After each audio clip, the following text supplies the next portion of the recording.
Let's get into it. It's crime o'clock, yeah, feel that sound. Typically unique when the truth comes out. Tick-tock, won't stop, let the facts talk. Pull up real close, yeah, it's crime o'clock. Clock, clock, yeah. Typically new, neon signs glow, brick wall behind me. Headlines loud, but they never define me. They rush the story, skip the proof. I slow it down, let it show the truth. Files on deck, read every line. Timestamps matter, so does time. If it don't fit, I don't force the frame. Ask one question, whole story change. No fear my voice, no need to shout. Paper speaks when you read it out. If the math's off, I'll circle twice. Truth ain't loud, but it ain't nice. Yeah. Read it again. It's crime o'clock, yeah. Feel that sound. Typically unique when the truth comes out. Tick-tock, won't stop. Let the facts talk. Pull up real close, yeah. It's crime o'clock. It's crime o'clock. Read it again. They sell a narrative if I sell receipts. Courtroom quiet, but the pages speak. Word for word, no added spin. Let it stand, yeah, let that sink in. Screenshot save, timeline's tight. Missing pieces keep me up at night. If they say alleged, I say why. If they say case closed, I say try. No rush here, we do it right. Truth don't bend for the likes of hype. If you came for noise, you're in the wrong spot. This is evidence, this is crime o'clock. Clock, clock, clock. Stay with me. This isn't background noise. This is pattern recognition. This is documents. This is crime o'clock. It's crime o'clock, yeah. Feel that sound. Typically unique when the truth comes out. Tick-tock, won't stop. Let the facts talk. Say it with me now. Crime o'clock. It's crime o'clock. Typically unique. It's crime o'clock. Yeah. If you're here, you're early. If you're listening, you're paying attention. Show starts now.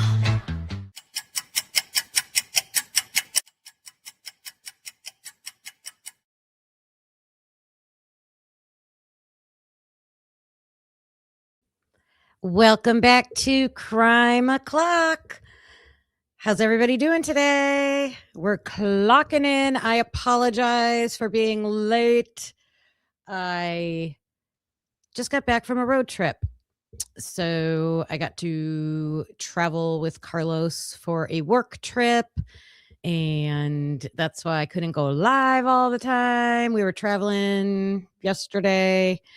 And I had to set up all my stuff again. I take like my whole studio equipment on the road with me. My infectious giggle. Hey, Glenn. UK Jackie. Hello. Hello. Oh, awesome. First time to catch a live. Welcome. Hey, Michelle. Hi, Christina and Jen. The mods are here. Blue Devil, hello. Lexi, Donna, Christine Hurd. Hey, you guys. Nomadic Duckman. Hope you stuck around. Sorry, I was late. G-Bean. Open your eyes, peeps. That's the perfect name. We're the peeps, if you don't know. Unique peeps. Song of the Siren. How are ya? And Becca. All right, you guys. Yeah, so it's been crazy just getting unpacked and getting everything ready and then trying to plan an episode for today. So I'm trying not to be all over the place, but basically like everything I'm going to share today is going to go with how weak this case is and why that leads to plea deals. Like that is the playbook for... That's the playbook for a plea deal, you guys. Weak evidence. My background is like popping through, but that's okay. Weak evidence equals plea deals, right? I have an infectious laugh and a dirty laugh. Hey, Witchy Was. The book is available in the UK at Waterstones and Blackwell's. Awesome. Yeah, I think the book is doing pretty good in sales. Oh, speaking of that, while Carlos and I were on our road trip, we played the audio version of the book, and we got like probably maybe 30 minutes left of it. So we almost listened to the whole thing. I don't want to give any spoilers yet, but there's going to come a time, because I haven't heard too many people talking about it. But at the end of the book, they go through like their conclusion of all the victimology research that they did on the victims. I think they said they all had like a medium risk for being victims of a crime. So they're looking at like, they looked at their history of things they participated in. There was a bombshell about Maddie. Like I was like, what? When I heard that, and that doesn't mean that's why the crime happened. It was just, to me, there's some things that came out about the victims that they pretty much made it clear at the end of the book that I would say all the victims were using substances. All of them.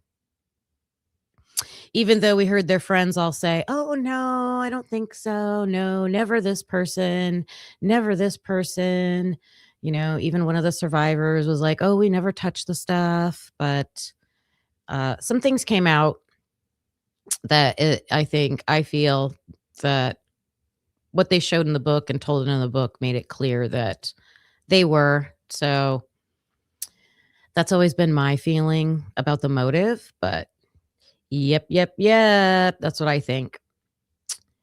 Hey, Kathy's Indie Zone. Hello. Hey, Kathy, any update on the EWU? Weren't they trying to postpone Monday's hearing? Like that was kind of a last minute thing to do, isn't it?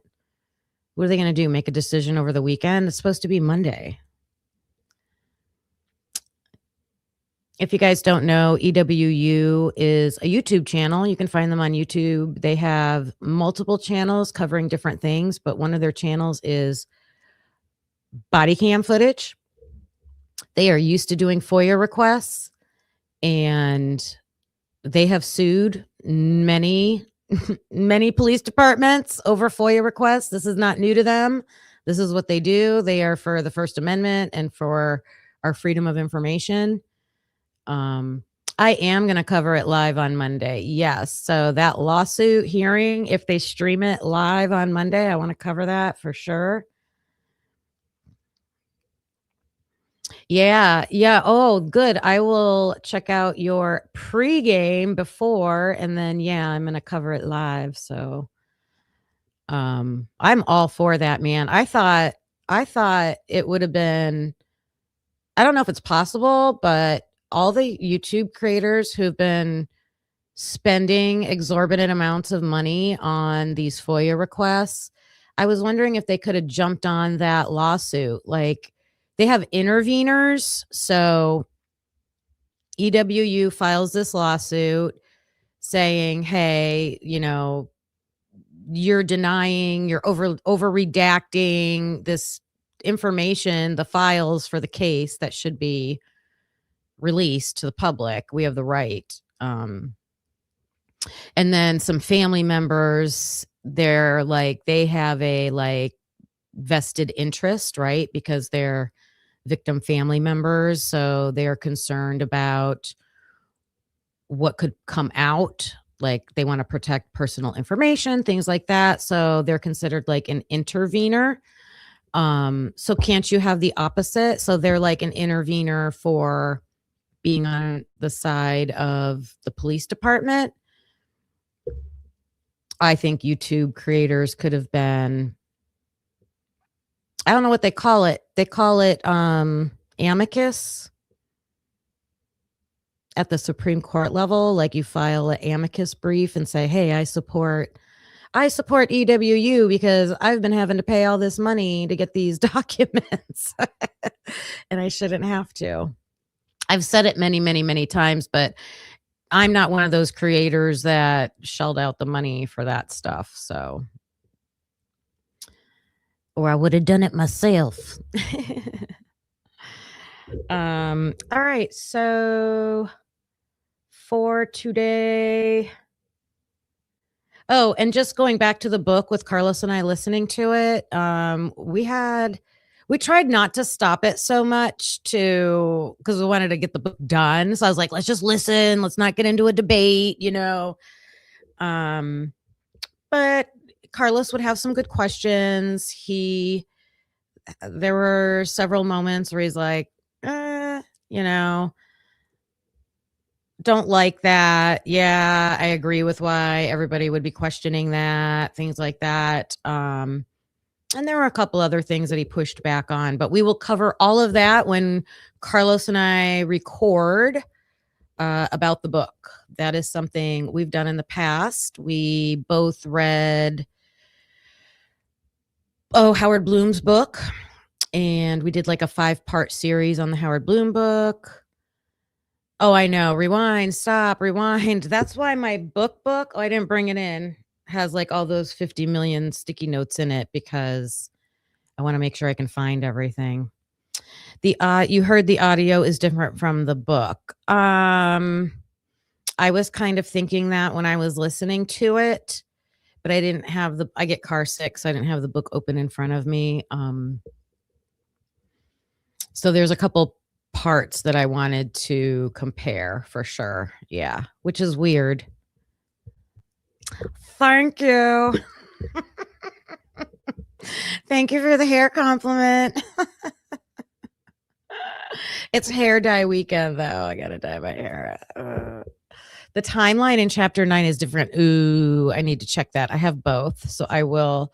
And speaking of timelines, I wanted to have Bethany's timeline done for today. But again, I said we were traveling.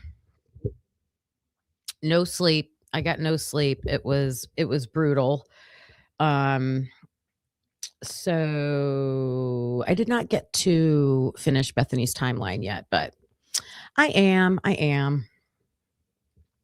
All right. So the playbook for prosecutors all over the country is we have mostly circumstantial evidence or we have weak evidence. So we still think we should take this person to trial. We still think this person's the one who did it, but we don't have strong evidence. So we're going to overcharge them so that we have like negotiating power. I don't think in Brian Kohberger's case that overcharging was an option except for the death penalty. So they give the death penalty. So then that gives them that negotiating power, like, well, we'll take that off. They always have that. That's what they do. There's also cases where there's been threatening. In this case with Idaho 4, there's a question about, did Brian actually tour the death row? The latest I heard about that was that the defense attorneys did, and then they described it to him.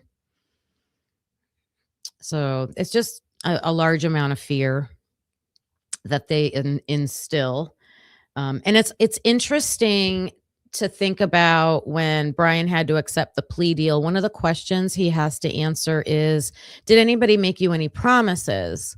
Well, you have to say no in order to get the plea granted, but he was promised that the death penalty would be taken off the table. So how does that even make sense? I don't know. The whole system is just a whack to me. Whack. Before we get into it, last night, Lana was dropping bombs, and I was listening to her this morning too about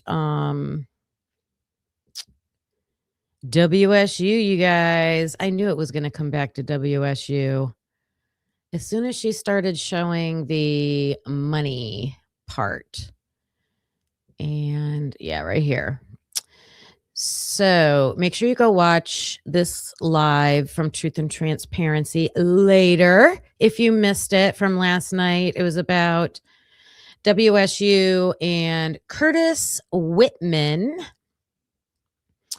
He is the officer that found the white Elantra at WSU, and Lana had FOIA'd his time records from work, like clocking in, clocking out, days off, stuff like that. So this is just a screenshot she posted on her community post. And you can see on November 13th, not Christopher, everybody keeps saying this, Curtis Whitman got time off from 4:30 a.m. to 7 a.m., which I keep saying you don't want to be the guy who cut his hand badly on November 13th in Moscow, Idaho, like chicken guy. And I would say you don't want to be the police officer with a time sheet that says you took off, like you went to work and then in the middle of your shift, you said, hey, I have to leave at 4:30 a.m. Now, I just want to point out that over here, let me see. I don't know if this is as big as it will get, but over to the right where it's not highlighted. So follow the highlighted part all the way over to the right. It says 2.5 hours, and then it says comment, and it says football took off, and that's all I can see right now. let me see if I can see it on this one. Okay. I can read sideways, you guys. I can read first grade handwriting and I can read sideways. Football took off after game. Football took off after game. This says a.m., 4:30 a.m. What game was over at 4:30 a.m.? That doesn't make sense. The only thing I was thinking was that Sunday morning, there was that early morning NFL game. Remember, everybody got up for like a 5 a.m. or 6 a.m. football game? And I'm like, was he going to watch that? That's what I thought. But taking off after a game, I'm not sure about that. You can let me know in the chat. But yeah, Truth and Transparency is dropping lots of bombs over there on her channel about WSU. Man, I picked up on a couple things she said this morning, and now I can't remember. I'll get back to it though. Okay. So let's start with just a little reminder about plea deals. And I have an episode. I think I told you guys the other day. I have an episode that I did, like, I don't know, maybe back in December, and it was on Chris Ochoa, and I think I put the unexonerated on there because that's what this article is called. It only has like 300 views. I thought it was very informative about I share the case of Christopher Ochoa and his plea deal. I also have one about Werderman. I have one about Nora Jackson. That's before I had I didn't have as many people watching. So if you never saw those, I recommend going back to watch them to learn just how these plea deals work and everything like that. For sure. Hey, Christy, good to see you. Good to see you. All right, you guys, this is an essay. I'm not going to read the whole thing. It's 37 pages. But this is from Cornell Law Review, you guys. This is a, what what do we call them? The periodicals that you usually find in college libraries. When you have to do your research in college classes, you have to make sure it's a peer-reviewed, article. And so Cornell Law Review is one of those publications that you can know that it's vetted and it's gone through the correct process, all of that. This is volume 100, issue 1, November 2014. It's a long time ago. And it's very interesting. It's called The Unexonerated Factually Innocent Defendants Who Plead Guilty. And this thing just describes the whole process, like the history of it, why this started happening in this country. I keep this as a resource, lots of good information in here. So I'm just going to read this beginning part and then a few of the highlighted pieces. And then we're going to look at the things in the Idaho 4 that we started going over in the photos Wednesday. And just looking at all these issues in the case. And I am sure I don't have all of them, but some big ones, right? So this says several recent high-profile cases, including the case of the West Memphis 3, you guys are probably familiar with that, have revealed again that factually innocent defendants do plead guilty. And more disturbingly, in many of the cases, the defendant's innocence is known, or at least highly suspected. At the time the plea is entered. So I mean, this is crazy. The defendant's innocent is known. The judge knows it. The prosecutors know it. The defendants know it. Defense attorneys know it. Or it's at least highly suspected. Like you got a weak case, prosecution. You've got chain of custody issues, prosecution. You haven't turned over all the discovery, prosecution. Things like that. It's known, but the plea deal still happens. Innocent defendants plead guilty most often, but not always, in 3 sets of cases. So let's see which one follows Brian. Low-level offenses where a quick guilty plea provides the key to the cell block door. So, hey, I'm arrested for like robbery or fraud with checks or things like that. I can plead guilty and not have to do any jail time. That happens a lot. In the second cases, it's where the defendants have been wrongfully convicted. They prevail on an appeal and are then offered a plea bargain that will assure their immediate or imminent release. I can't stand this. How in the world is this like even democracy? I mean, you win an appeal. Maybe it's because you win an appeal and you can go back to trial, but instead of doing that, they'll be like, okay, instead of doing a whole trial, you just plead guilty and then we'll just release you. That happens a lot. And then the third type is where defendants are threatened with harsh alternative punishments if they do not plead guilty. And that's what happens, right? You're going to get the firing squad and we're going to hurry up and build it and we're going to do it in the fastest amount of time that we've ever done.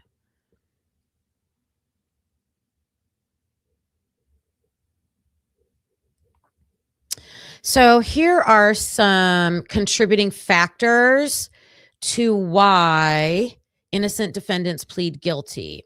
So they perceive that there's like this perceived need that all defendants must they must plead. So maybe it gets explained to them that way. That's just the way the system works. And it is, because it's like 90% of the cases work this way. The second is current draconian sentencing regime.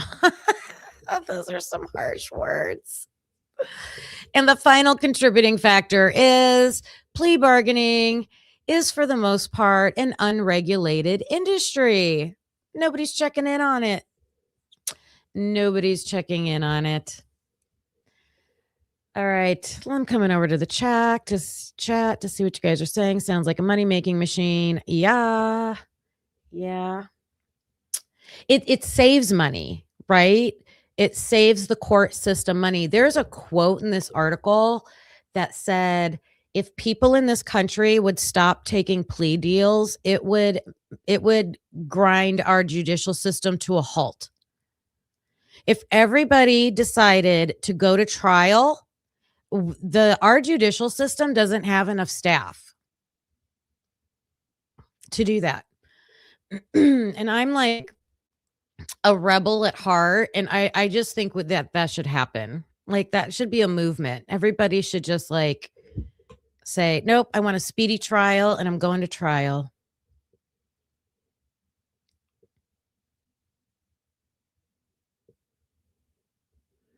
Oh, Christina, what happened?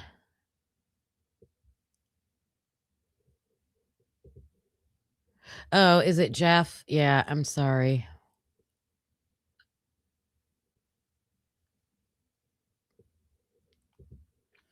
I'm going to show clips from that today, Avi. Donna Rotuno, I don't know how to say her last name.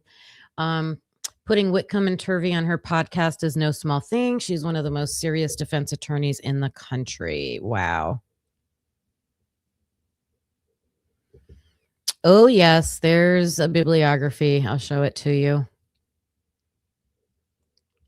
Brian is here. Hey, Brian.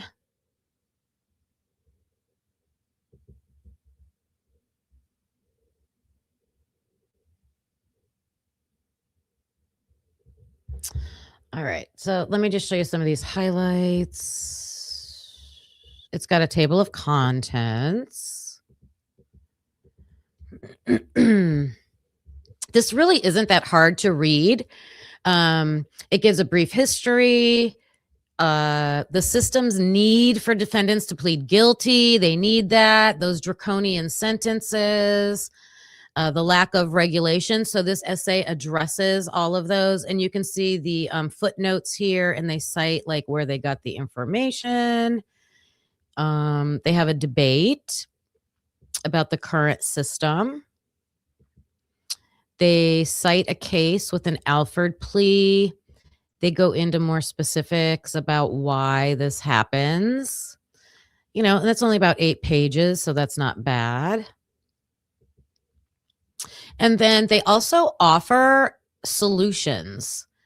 And I have to say, one of the guys that's writing this, he used to be a prosecutor that did this and endorsed it and just went along with the thing. And then one day he's like, wait a minute, you know, what are we doing? What are we doing?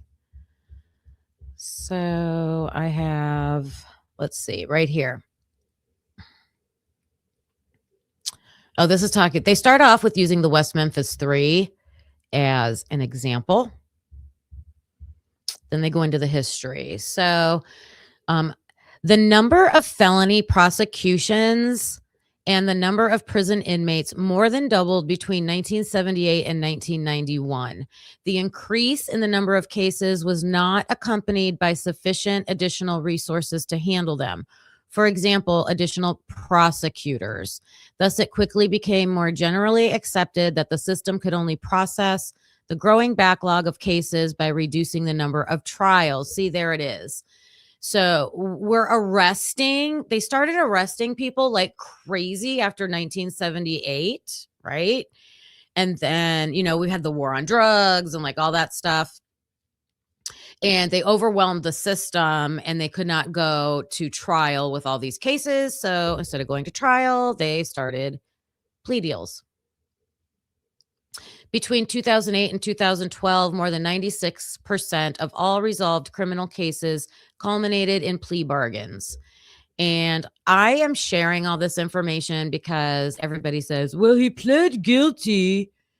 He took a plea deal. He said he did it. Yes, innocent people do that all the time. I just showed you. There was a time not too long ago where it was 96% of cases. 96%.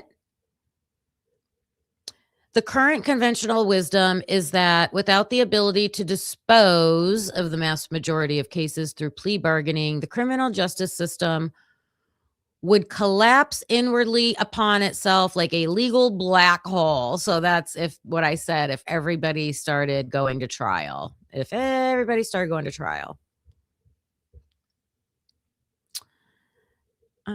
It's unregulated.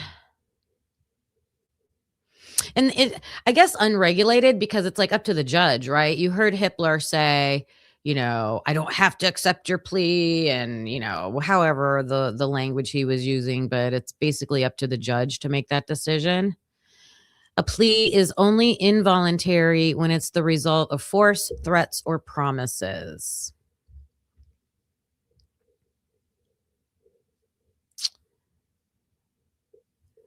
Here are some of the objections to plea bargaining. So it allows prosecutors to cut corners, like not have solid evidence. It pits lawyers against their clients. What? You guys, everybody's talking right now like, what did Ann Taylor do? How does a plea deal put your lawyer against your client? Is it because the client gets scared and is like, has this feeling like, I need to take this plea deal, and the lawyer's like, no, please don't. That's I would love to look into more of that. It pits lawyers against their clients. I love going back to resources that I've used in the past, because the first time I shared this, I was looking at it through the lens of just learning about why plea deals happen. And now that we know this, we didn't know this information about Ann Taylor from Dr. Brent Turvey back when I first shared this. And now that we know that sentence hits different. How does it cause... What was the wording? It pits lawyers against their clients. Wow. It erodes the attorney-client relationship. Oh, man, I would love to ask some professional opinion, like people about that. It diminishes community participation in the criminal justice system, right? Because you don't have a jury anymore. No jury. It puts coercive power in the hands of prosecutors rather than neutral judges. Well, I don't know. The judge makes the final decision, but...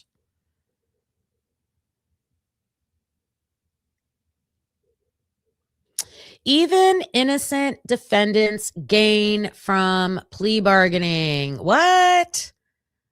A further advantage of the plea bargaining system is said to be respect for an individual's autonomy, in that it gives the defendant some ability to control their destiny. So they feel like, I'm choosing this. I'm making the decision. That's interesting to think about. Brian Koberger. Do you think that would matter to him? I think he seems like the kind of person that would matter to him. But I'm also on the other side of the fence. I think Brian full well understands this whole plea bargaining process, and he knows the issues. That's why a little tiny part of me feels like he did this to prove a point.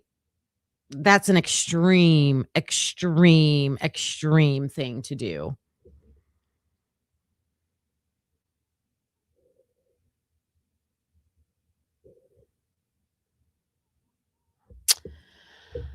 A further advantage of the plea bargaining system is said to be respect. Oh, I read that. The Supreme Court has praised plea bargaining as benefiting all participants. Oh my God. All right. I think you guys get the gist of that. Good background information.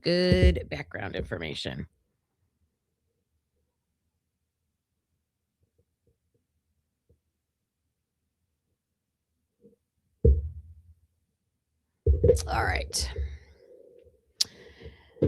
So let's look at the issues in this case. Oh, and I wanted to start with this motion in limine. So, just talking about Ann Taylor, okay? So, Brent Turvey said that Ann Taylor didn't get like she got that huge dump of the files, right? Like what did he say? Was it I think the files came 2 weeks before the plea deal, and then Brent Turvey went through them, all the experts went through them, and then Brent Turvey said he gave his he found the information that he found about the sheath chain of custody information and the clump of hair in Ethan's hand. Like he found all that 2 weeks before the plea deal. And so what was Ann Taylor thinking before that? And there was this motion in limine. It's number 6. And so in regards to the sheath, right? She didn't know about it. Doesn't look like she knew about the chain of custody issues. Like, did she? Did she know that it was on the floor versus, I mean, she should have on the floor versus placed on the bed, because early on she said it was placed. But in this motion in limine, it's all about just touch versus contact. Like what kind of language, she's addressing the DNA. Did she file a motion in limine or go after in some way this chain of custody with the sheath? Hey, Brian, anyone think BK will fire Ann Taylor? That's the question, right? I mean, so Turvey said she can't do anything with appeals if Ann Taylor is still his attorney. But then Ann Taylor is no longer a public defender. She's a private defender. And so can they is she staying on as a public defender because Brian's grandfathered in because that's how he started out? I could see that happening. And then he doesn't pay for it. It's a public service. I know I want him to be able to file an appeal, and that's like the $1 million question, Brian. People are side-eyeing Ann. What's going on? I get very upset that she hasn't spoke publicly. She hasn't come out and said anything defending him, and the only thing and that's why people got upset with her. I think it's like, you've stayed silent this whole time and then you come out just to reprimand one of your experts for coming out and speaking on behalf of your defendant. I think that's the what's going on here. At this point, I mean, go in front of the judge and say, I don't want her to represent me as a public defender anymore. I'm going to hire my own public defender. And then you could hire Ann as a public defender not a public defender, as a private defense attorney, because that's what she is, if they still have a good relationship, and maybe get out of that cycle, or get out, what do you say? Skirt the rules, play the system, right? If that's an issue, I'm not sure. Or hire somebody complete. Could we get that? Oh my God, what was that guy's name? It starts with a B. I showed his video. He represented that Texas A&M cheerleaders family when they said that she jumped off the balcony, and he said, no, she didn't. What's that guy's name? He went off at a press conference. I showed that on one of my lives a long time ago too. I love outspoken Alan Jackson, the guy that represented Casey Anthony, right? What do you guys think? Do you think Brian should stick with Ann Taylor? And thanks for that super chat, Brian. It's a great question. I mean, that's what everybody's discussing. I appreciate you. Thank you. Thank you. Thank you. Thank you. Thank you. Thank you. Thank you. Thank you for the support. Thank you. Thank you. So yeah, I just wanted to pull up this motion in limine. Like, what was Ann thinking at this time, or is this just showing? I don't know. Why didn't she, if she knew about the chain of custody issues, why didn't she go at that stronger? I don't think I saw that. Hey, Kiss Me, how are you today? Are you reading that book? Did you finish it? Turvey is doing the same to her. What do you mean by that? Love and other habits, like going back at her? He didn't go after Ann Taylor. He responded to her. I don't think Brian Turvey addressed Ann Taylor personally until, well, he didn't come out and speak until after Ann Taylor. Wait, how did that go? I don't know the timeline. You finished it? Awesome. I don't know. If I guess my opinion is, if Brent Turvey has questions about the process that Ann Taylor was following, ask him. Like, we want truth. We want truth and transparency, right?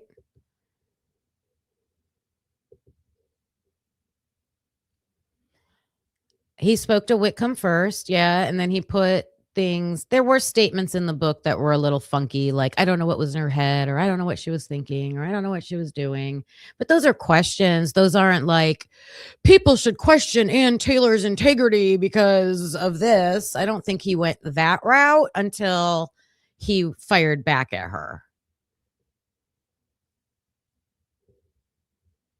But he is under the impression that everything he is saying is already out there. It's out there. The court just chose to redact or seal some of it. That's not his problem. That's a court decision. Doesn't need to be sealed. It should be unsealed.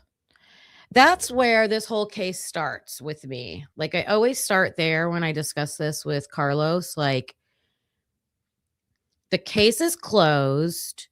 You have a convicted man. He said he did it. Case over. Why do you have things sealed? Why are you still sealing things? Why are you hiding things? That's question number one. Question number one. And that's what makes us start looking at it. Like, what? Yeah, they hid a lot from us. And that's what perfect segue we're going to look at right now. Issues with this case. Yep. So, again, this is not. Oh no, what happened to that?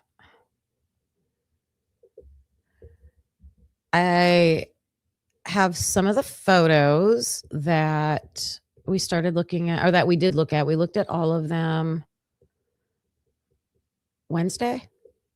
And so then I was like, yeah, these are concerning. Let's take it to the investigation. So let's take this to the investigation. Okay. We're the investigators. Okay. I showed this photo. These are swabs of the crime scene. I showed other photos where it was packaged evidence, like the Crocs, like clothes from the dryer, from the house on the second floor. Lots of pieces of evidence that were packaged and dated January 27th. January 27th. Did Ann Taylor call anybody to the stand for some hearing? I don't know what kind of hearing it should have been, and put them on the stand, ISP, and say, could you explain to me why you were swabbing blood 2 months after the crime happened? Walk us through that decision making. Why were we doing this on January 27th? Like, seriously, you guys, like, what happens to dried blood over 2 months? Is it as valuable when you swab it? Can you still get the same type of results if it was done immediately?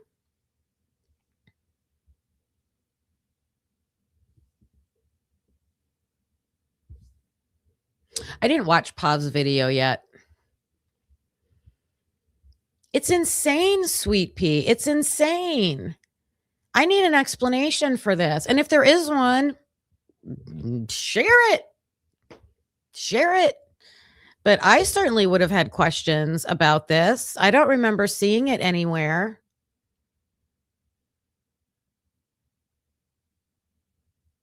My next move after this is to go back and look at all the forensic documents that were released and look at their notes and see what they say about this.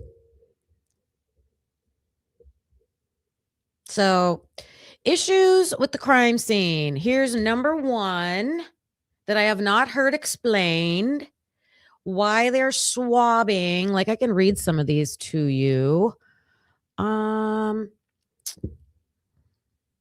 The Crocs, the floor of I think the bathroom on the second floor door.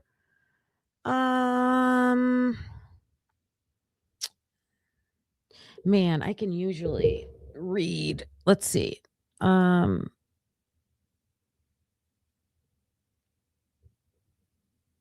think looking at the original might help. I can't read what all these are. All right. So, questions with the crime scene, with the investigation. Okay. Brent Turvey has only focused on the 3 biggest ones. He said was the chain of custody with the knife sheath. We're going to look more in depth at that.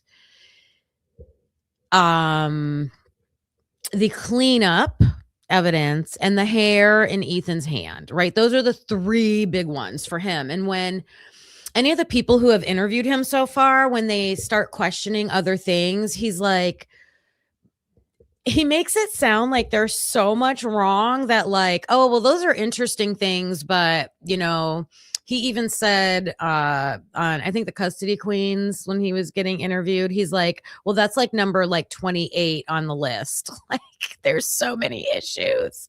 So I'm sure the latter not being collected as evidence, it might be way down on the list of concern. But think about if that was used to get into the house or leave the house. Does that move up the list for concern? What if there was blood on it? Maybe the blood's not visible, but, you know, they could have sprayed it for evidence. Footprints, fingerprints, hairs, fibers. I don't know. So then here's how I'm taking this a step further. Okay. Not only are we seeing things that question the investigation, the integrity of the investigation, but think about the interviews, the questions that were never asked about evidence and the crime scene. There should have been a lot of questions to the 2 survivors about this house. So Dylan and Bethany, as far as I can remember, I don't believe they were ever questioned about the ladder. Let me know in the chat if you heard them get questioned about the ladder. Could we have asked them, hey, how long has that ladder been there? Whose ladder is that? What did you guys use it for? Why was it there? Do you always keep it there? What other questions about the ladder should have been asked.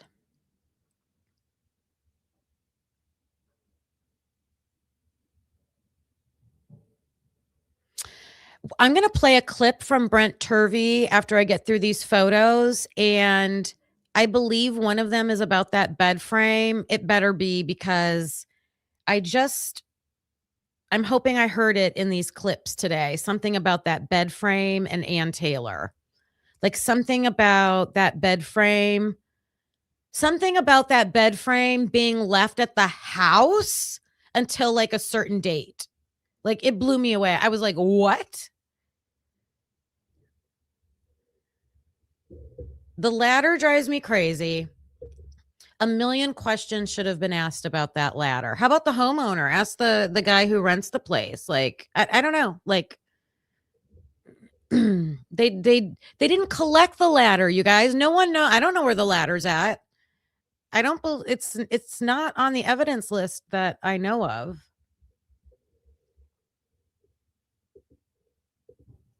So that was the ladder. Oh man. I didn't move my boxes.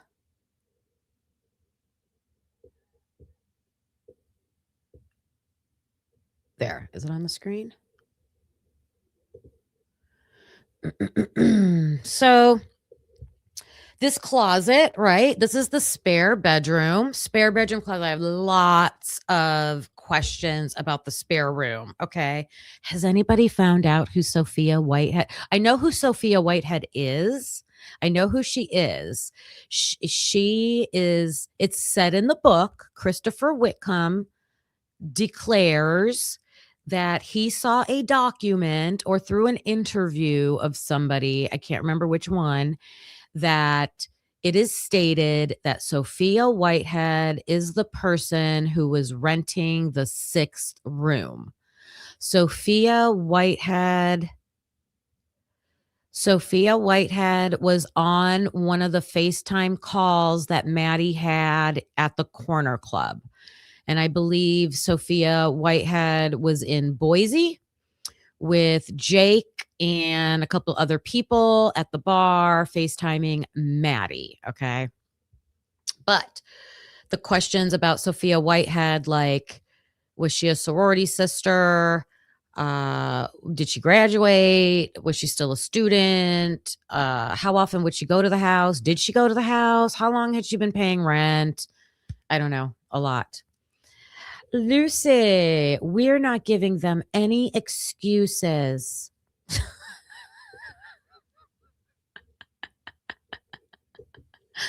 We know Brian didn't touch that ladder, so we're not collecting that ladder. I think it's more like, why collect the ladder when you don't want to know the truth? Why ask these questions if you don't want to know the truth? Or you know the truth, but you don't want any evidence to show the truth. That's more what it seems like, right? Again, these are my opinions and thoughts.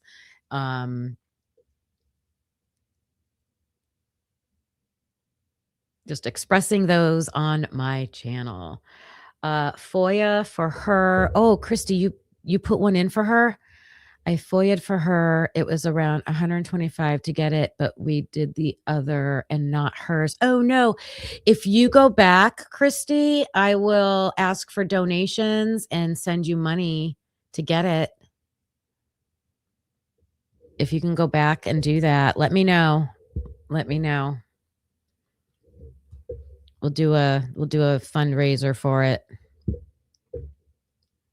That's not bad, $125. I feel like we could raise that pretty quick. Yeah, what if they use the ladder to go through the windows? Who knows? Especially if that was Xana's room right there. Okay, but this closet. Okay, so like, were the doors always removed? What happened to the doors? Bethany, I always say Bethany.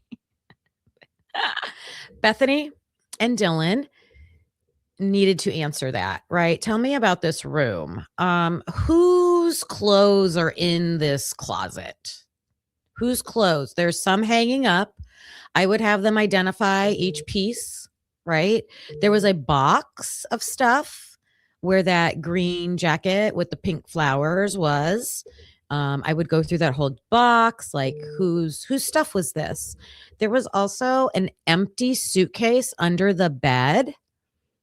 Whose suitcase was that? Is the suitcase empty because they put their stuff in another room? Is that Ethan's suitcase? Is it Sophia Whitehead's suitcase?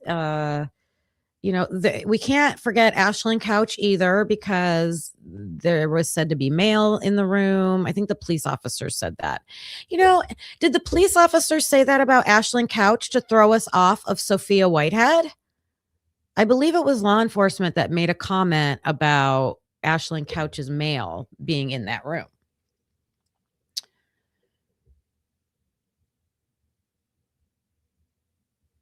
Also, in Howard Bloom's book, he said that Ashlyn Couch rented the room, that she was the sixth roommate, is the way he said it, and that she backed out at the last minute to go live with her boyfriend. Why is there all this mystery about this sixth bedroom? And why didn't they ask Bethany or Dylan about it in the interviews? Did they even ask them one question about the sixth bedroom in their interviews? Do you guys remember hearing that? The ladder could have been used for cleaning. Yeah. I mean, I hate to say this, but if you have people hold each end of the ladder, you can use it to carry things.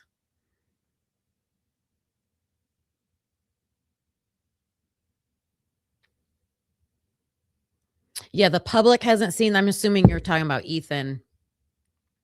What's interesting? I was looking at Xana's bedroom photos. Speaking of the hair in Ethan's hand. So that hair went to the medical examiner's office. Okay. So that should be in the medical examiner's report. Unless, do the state crime scene people, do they take things like that before the bodies go to the medical examiner? I wouldn't think so. Maybe Brent Turvey addressed that and I just don't remember. It went to the medical examiners. Thank you.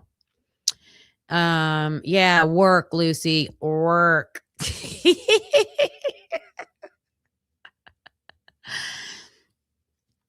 So, but here's my question. If you go back and look at the photos, there's still a huge chunk of hair on the floor. Not on the bed, not on the bed railing, on the floor. On the floor. Brent Turvey doesn't talk about that. He talks about the bed railing and the hand. There's a big chunk on the floor against the wall where Ethan's bed, where the bed was, not over by Xana. Did they not collect it? I mean, I could show it. It's a very graphic picture.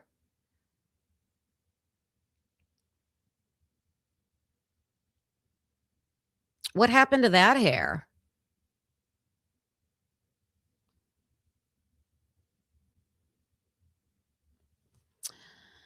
Yeah. All right. So lots of questions could have been asked about, even the golf clubs in here. Whoops. Again, asking about the doors. Now looking at the more questions that they should have asked Dylan and Bethany. They did ask them who used the room, I believe. I saw Lucy's comment, Kaylee worked in there, Maddie worked in there. There wasn't a lot of follow-up with that. What kind of work? Again, that comes out in the book at the end, especially the kind of work that Maddie was doing. We'll just say she was doing a lot on social media. She was doing a lot on social media, and she was probably this is Maddie, you guys. Maddie probably making a lot of money on social media. I was very shocked. It's towards the end of the book. I would have asked a lot more questions about that, you know. Those doors bother me. I feel I keep saying, if you look at the house as a whole, crime scene, you've got doors off the closet in this room. You've got busted drawers in Bethany's room. You've got a door closet off in Ethan and Xana's room. Where else you've got a screen off the window. I'm trying to think of you've got a broken pot here. You've got crushed beer cans all over the house. I feel like there's evidence of a ransacking. How do you say it? Is it ransacking of the house almost. So there's this broken pot that I'm assuming makes sense that it was over on that ledge, like the floating shelf that you can see, the wooden floating shelf on the right. There's two of those. One is empty. The other one has a nice little ceramic pot with a fake flower in it. I'm assuming the pot would be on the other shelf. When did it break? How long ago? Why would you pick the pieces up and put them on the table there and not just throw them away? I would ask Bethany and Dylan to identify each of these items. Like, what are these things that are on here?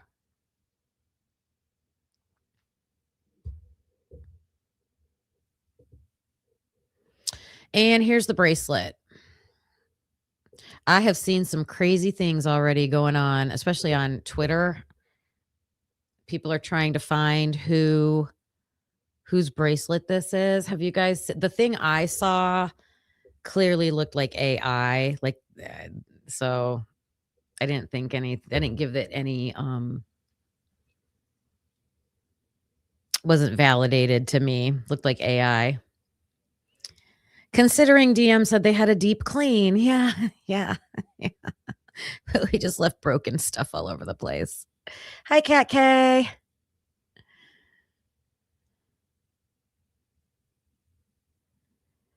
You think it's a sun catcher? Oh, laying there? I don't know. Turvy said bracelet, and you can see a clasp. I really think it looks like jewelry. I thought the dark, oh my God, why can't I think of words? Little pendant part of it looked copperish to me, but then I was thinking maybe it's more like the light one might be like a crystal stone. Not sure. Well, yeah, why are people saying it's an anklet?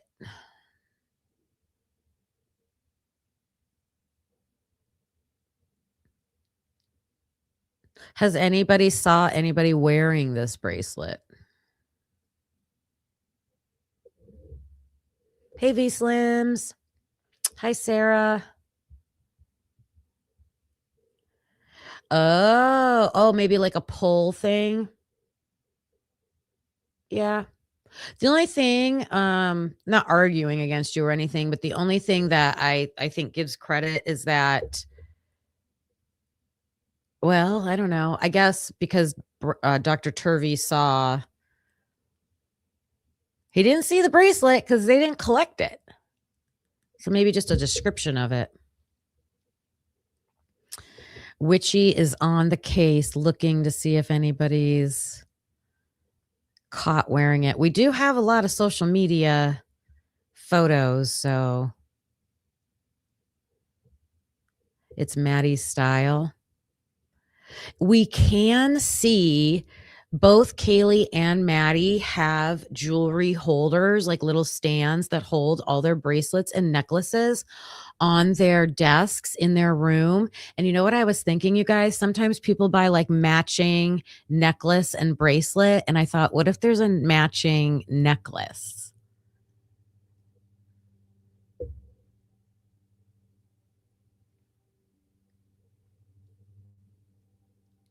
Hi, ABCs of True Crime. If you're talking about my photo that I'm showing here, yes, these are screenshots from the Idaho state photos, just because I was picking certain ones to look at. So,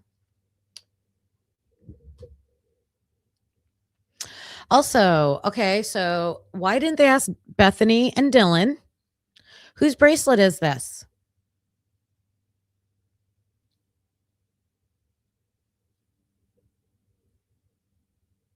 Should have asked them that. Law enforcement. Brent Turvey said that law enforcement found this bracelet somewhere else in the room and then picked it up and put it on the desk. So where did they originally find it? I haven't come across the report about the bracelet yet. I need to see if there's a report about the bracelet. Anybody know about that? Probably not, since they didn't collect it.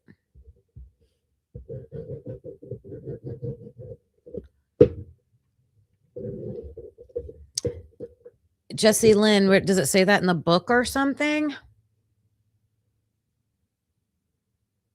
How do we know it was originally on the floor?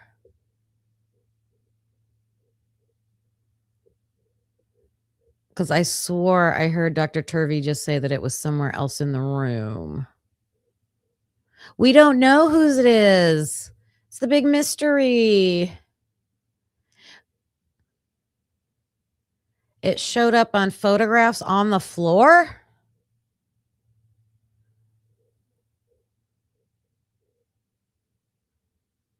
Chris said it was on the floor in one of his interviews. Okay.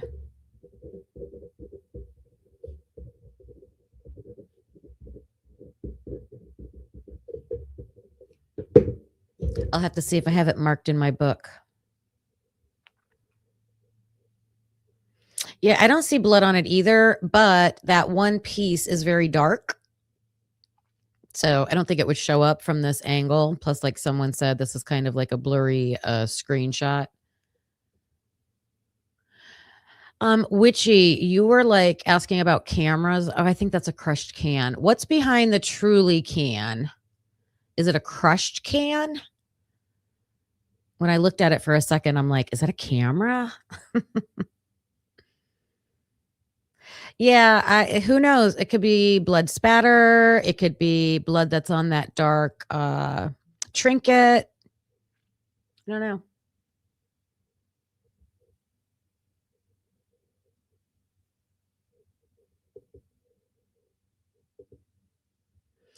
All right. And then we were looking at the white pants, right? So Dylan and Bethany, whose pants are these? Let me.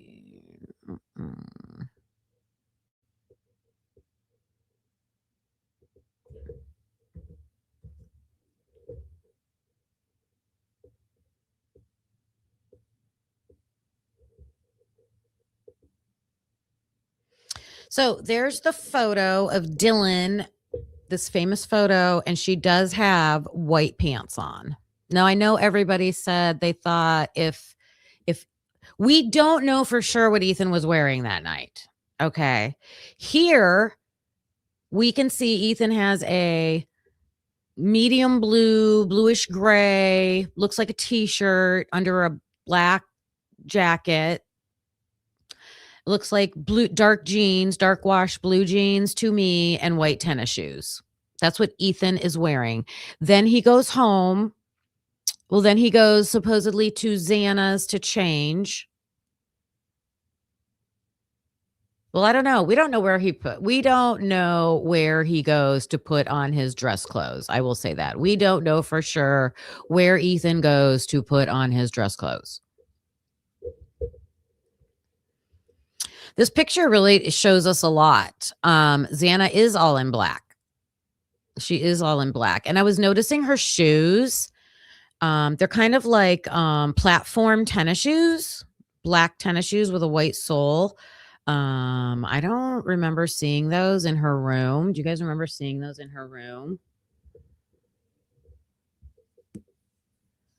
Kaylee had a necklace missing. I think I do kind of remember that, Christine. There was a photo you saw yesterday with Kaylee wearing that same color of jeans in a photo with her and Maddie, but it was taken a different day. Okay.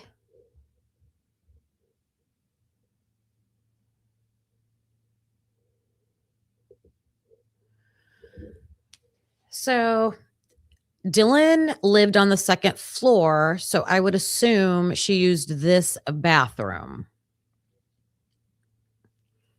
So if she comes home and changes and puts on those green pants and the t-shirt that she has on in the morning, these could be her pants.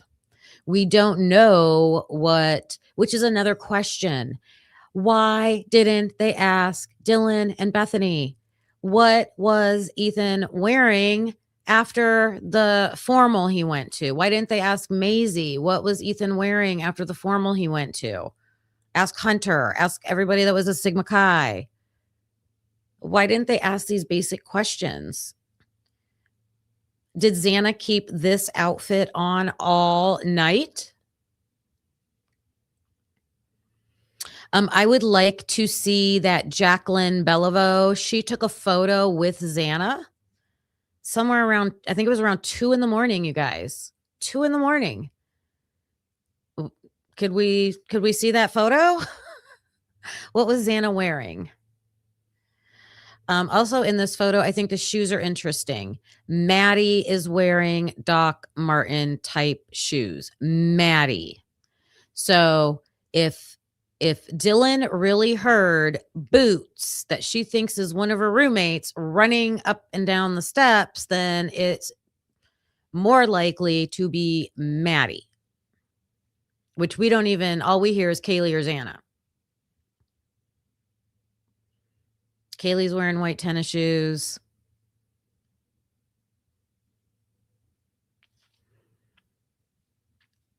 So when they say Lakeland took a picture of Ethan's pants, is that in one of the reports or is that in her interview? I bet that's in her interview.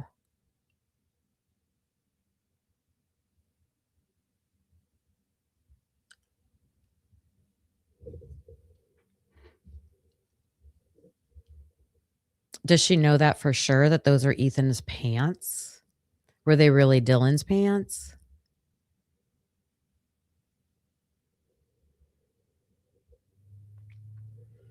Yes, the Linda Lane still shot photo does look like Ethan has, and I did check. Ethan does have light colored pants.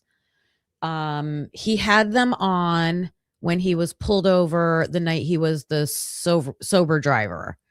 So there's that body cam video where Ethan is pulled over as the sober driver and he is wearing pants like this. So I guess there's a question. That's what I mean. The weak case that this was, the weak investigation that this was, could have easily identified, like someone said the other day, you can identify male pants versus women's pants because the buttons or the zippers are on the opposite sides, things like that. Name brand of the pants. It's an easy question to answer.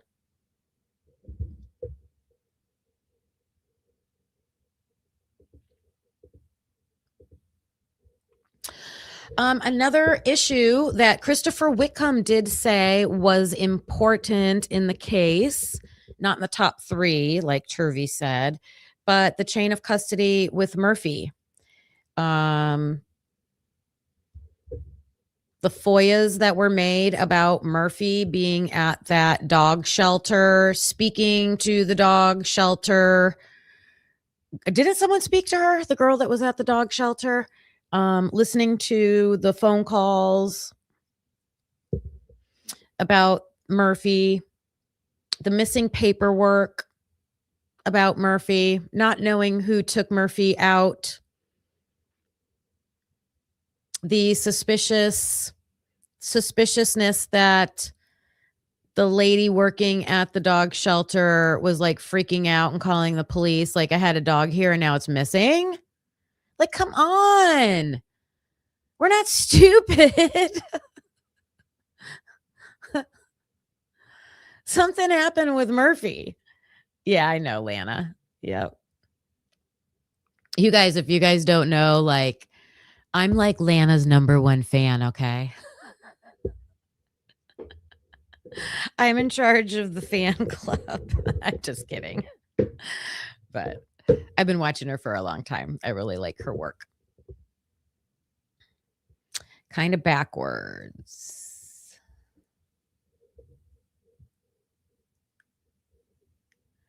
Mountain Man, hello. Oh my gosh, Witchy. Short, spiky, reddish hair. Oof. I wonder if we could look at the corner club footage. Did he have like a white collared shirt on? Did he have a white collared shirt on? Where did they find Murphy? He was in Kaylee's room. I think there's hi one can Leanne. I think there's some discrepancies too. We heard on the bed, we heard under the table, under the desk, wedged in with the chair. And I think there's photos of that. There's crime scene photos of that. I don't think Jack had a beard. I do not believe on November 13th, 2022, Jack had a beard. Hey, Moto Man. Yeah, it was like a study desk type thing. And it had like one of those, an office chair on wheels that he was kind of like, it looked like it was maybe blocking him in there. Although I think if a dog wanted to get out, it would have finagled its way out. But yeah. Lots of questions about Murphy. They took him out of the house right away, but he is, they should have tested him. Like, they have that machine, like a HVAC. I forget what they call it. It's a H something machine, and it's like a super microscopic and super powerful vacuum that can like suck up any evidence on like the comforters, the bed. Could it be used on an animal? I don't know. Murphy looks like a good dog. I know. That's his baby. That's a baby picture there. I know. If only Murphy could talk.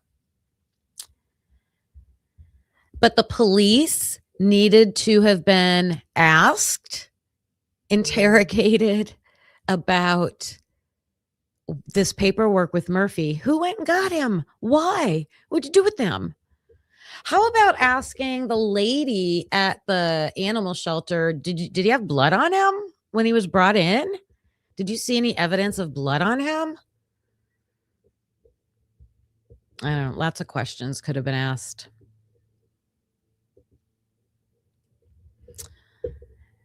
All right.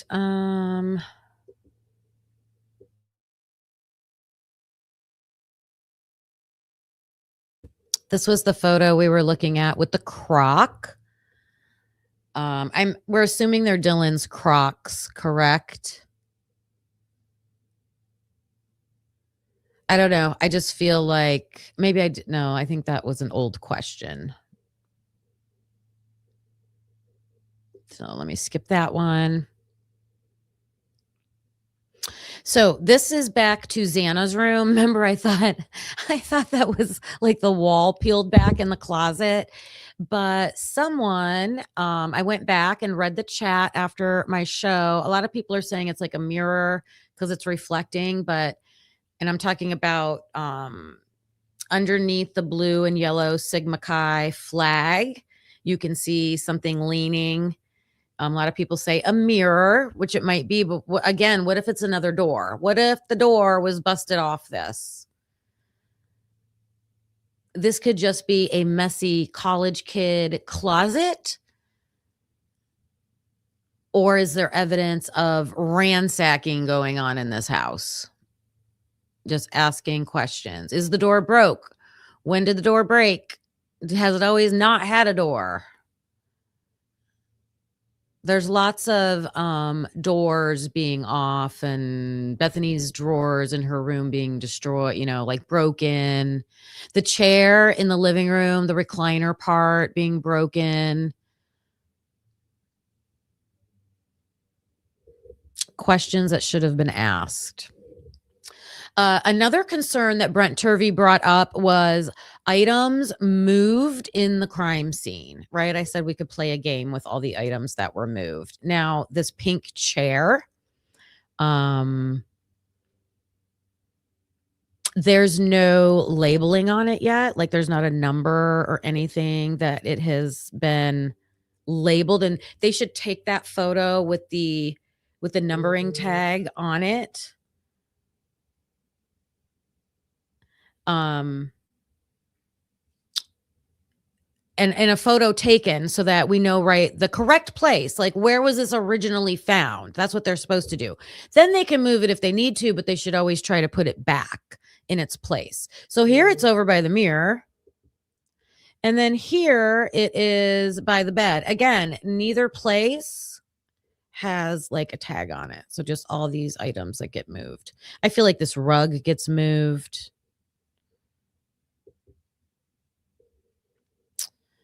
All right.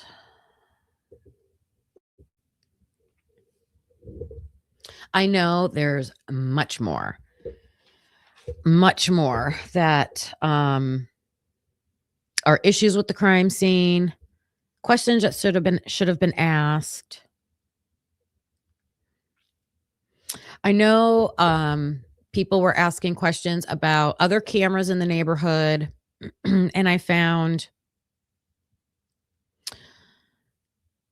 2 parts of the book, and you guys can let me know if you remember this from the book, 2 parts from the book. And I know there's a second interview from Jack Showalter out. I haven't listened to that whole thing yet. So I think this came from him and it's in the book. But Jack Showalter said that there was a camera at the Queen Road Apartments. Let me know if you read that in the book also, and let me know if he says that in his interview. So that's why I was looking at that one photo of the Queen Road Apartments the other day, because I thought it looked like a camera up there, because I'm pretty sure he said that. So I'm going to make myself notes. If sometimes things come up when I'm on live and I'm, going through little notes that I have written down, but I didn't have things queued up to share with you today. But I always I hope you guys see that I try to keep track and come back with evidence or things that I need to show. So I'm going to look for that Jack S. camera statement. Just because I know a lot of people were on the look for that. Thank you, Mountain Man. I appreciate that. Thank you. How about in the book, there was also, now remember, Carlos and I were listening to the audio book the other day on our drive, and someone made the comment that the audio might be different from the book. So I need to go back and compare. But in the audio version, they were talking about Kaylee. I think it was during the victimology interviews where they're trying to get her background and stuff like that. And it was the part where they were talking about Kaylee looking up sex offenders in the area. And I believe there was a statement where she found the address and they were describing the house. And I swear they said that there was a camera, she saw the person who was the sex offender, or they did, from camera footage from the blue house, towards the end of the street. So these are things that I'm going to go verify. And I'll make sure I bring these up on Monday. We'll get back to the timeline. So I'm going to verify that for Monday. But when you're talking about issues with the case, if those investigators have other footage of the night of the crime from different places and they're hiding that,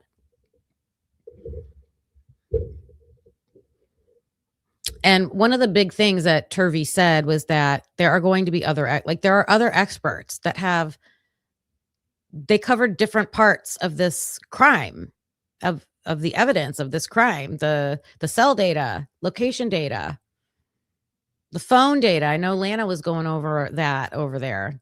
Oh, and speaking of the phone data, I know you guys are going to hate this. I got to show this clip though. I got to show this clip. But you're going to hate who it's from. I apologize in advance, but it's the information, not the channel. Don't leave. Don't leave. But I thought that this is old. Oh, wait a minute. I got to share it. But speaking of other experts in the case that have other evidence. Audio video forensic lab to. And oh my God, no. I also had a call from Inside Edition to clean up the audio because we got an audio video forensic lab too, and to clean up that audio to make it sound better and to clean up the video and the Okay, this is Matthew Gamet, right? I think that's his first name, isn't it? Matthew Gamet. mac and cheese truck video is what they called it. So we worked on that for Inside Edition as well. Good deal. I wasn't aware of that. And so they contacted you. What was their reasoning behind contacting you guys? What did they tell you? They were looking for specific answer or a specialty from you guys that they were looking into? Yeah, cell phone. They had cell phone location data, to call it, and they were looking at that data. And my response to them was, and I saw what had been posted online with the government's report, and mine was, that's nonsense. Like what they were saying just did not make any sense whatsoever. And it's just not that. It's just the methodologies and the principles that are being used were completely incorrect and very misleading to the court and very misleading to any jury or anybody that's even reading the report that's ever had any engineering training whatsoever. I'll be glad to show you, why none of that stuff makes any sense. Okay. And this is from the state side, right? Well, this is what you looked at first, Art. What the state is saying is nonsense. Correct. And you talked about the tools like CastViz that they're using and tools like that. I have that. I'm the only firm in the United States that has that was given it to me in discovery. And I have it. We've reverse engineered it, and it has major flaws inside the software. And if the FBI hears your podcast, wants to talk about it, give me a call. We'll talk about it. I'll show them how they got things completely backwards in the application, and it misapplies some concepts in there, and they just run with whatever pukes out of that system. It's going to get them in a lot of trouble. And what I don't want to do is, look, if you're innocent, you're innocent. If you're guilty, you're guilty. What I want is everybody to get the science right. Yeah, exactly. That's what's important. Clearly, you've got a battle waging between the government, who I think has the science completely incorrect, and you got Cy Ray that's saying, I got your secrets, play games. We'll Cy Ray, when he comes to court for the trial, that's when everything will come out. Mm-hmm. Oh, that's why they didn't go to trial. That's why they didn't go to trial, you guys. This is Garrett. Yep. And another thing that I wrote down, I'm going to find, he should have a report, right? So he's another expert, right? So when Turvey says all the experts on this case all found the same type of, let's say, work, here you go. Here's a perfect evidence of another expert on this case making statements like this. Okay. And why Cy Ray starts his book introduction off with, I thought Brian Kohberger was guilty, and then the more I got into the case, it confirmed that.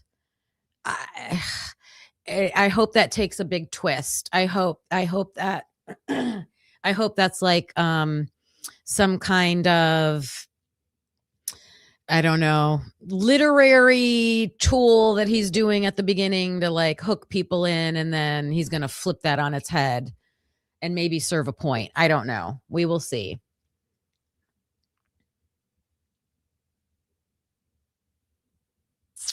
Captions. Yes, Meanie. Yes, yes, yes. William Tardy, thank you for that. Thank you for that donation. It's good to see you today. Yeah, and I was saying he should have, this Garrett should have an expert report, right? We need to see his report.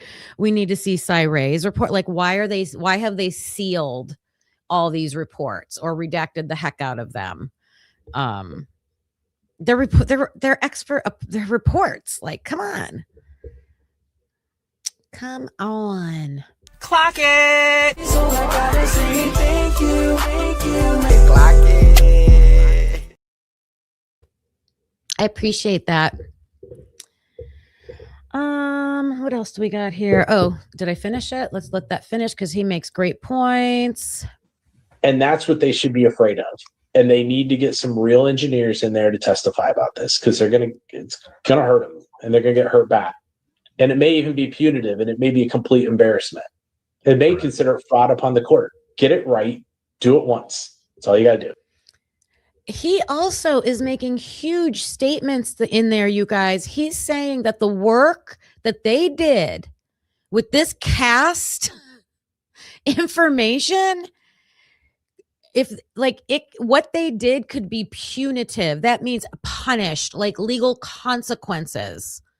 It will be humiliating. Huge claims. I mean, Turvey's using huge claims. Whitcomb's using huge claims. And we thought Ray was going to come out dropping bombs. I can't wait. I hope Ray is going to be the closer. He's going to be the closer. Right? This is the opening act. Chris Whitcomb is the opening act, right?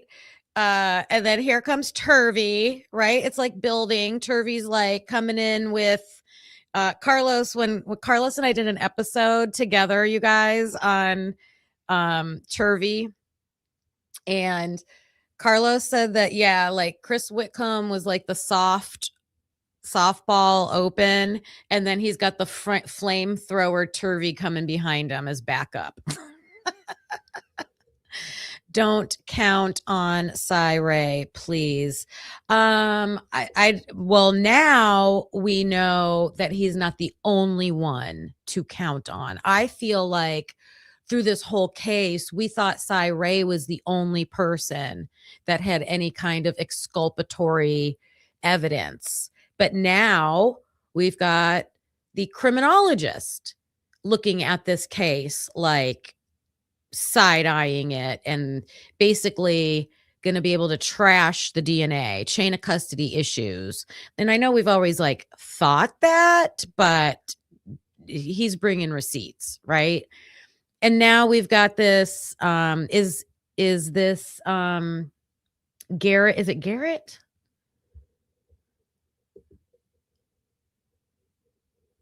This guy, I wish I could see it bigger.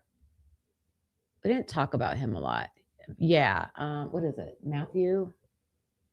Garrett or Gamet? Sorry, you guys. I haven't talked about him a lot. Is he going to be another person that comes out? Jen says, I'm sure others are coming forward. In my opinion, people are judging Cy's book on only 40 pages and it's over 500. Yes. Ray could easily take that statement he makes at the beginning and like use it to totally like be like, see, just because I said that, I don't know. He could do anything with it to like, he could use it to like, to counter that statement and show all the things in the case. Or maybe it's true. But not according to this guy. Turvey said all the experts agreed. Ray was one of the experts. This guy is saying, hey, I worked on digital forensics and so did Ray, and Ray was going to trash all this in court.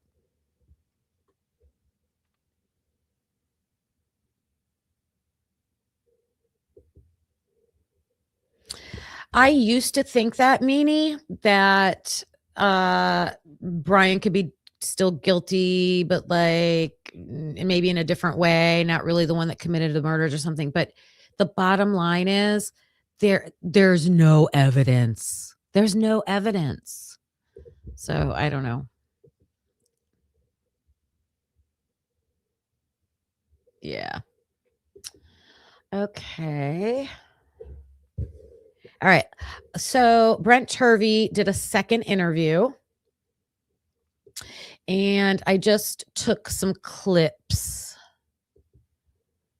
of some points that he made. So I want to share those.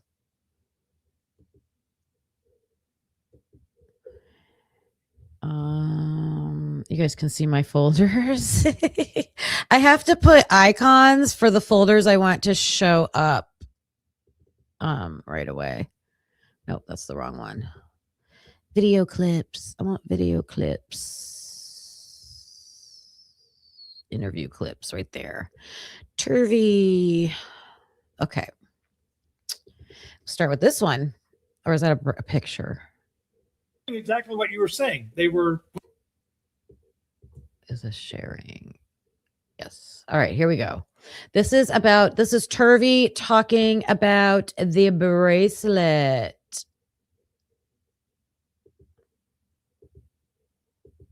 There we go. Exactly what you were saying. They were putting things off. Like, for example, we have a bloody bracelet that was found eventually in the photographs that were released in the first floor bedroom on the right. This bloody bracelet was photographed in that place, and then somebody picked it up and moved it to a desk in the same room. And then they photographed it there. Incidentally, I don't think they knew they were photographing it because they never collected it. They intended to collect it, but they were excited and they forgot because they weren't doing it in real time. So the idea of doing everything at the end, I mean, you see that with people who work drug seizures, but not with people who work homicides. We could. All right, I got to play this one more time. Exactly what you were saying. They were putting things. Does he say where it was? So he's talking about exactly what you were saying. They were putting things off. Like, for example, we have a bloody bracelet that was found eventually in the photographs that were released in the first floor bedroom on the right. This bloody bracelet was photographed in that place, and then somebody picked it up and moved it to a desk in the same room. And then, so he said it was found in the first floor bedroom to the right, and then somebody picked it up and moved it to a desk. But he doesn't. First floor bedroom to the right. in the first floor bedroom on the right. This. You guys think he means on the floor? First floor bedroom on the right. That's like behind the door, right? The room to the door. Hey, Dago. Hey, stranger. I feel like I haven't seen you in forever. How are you?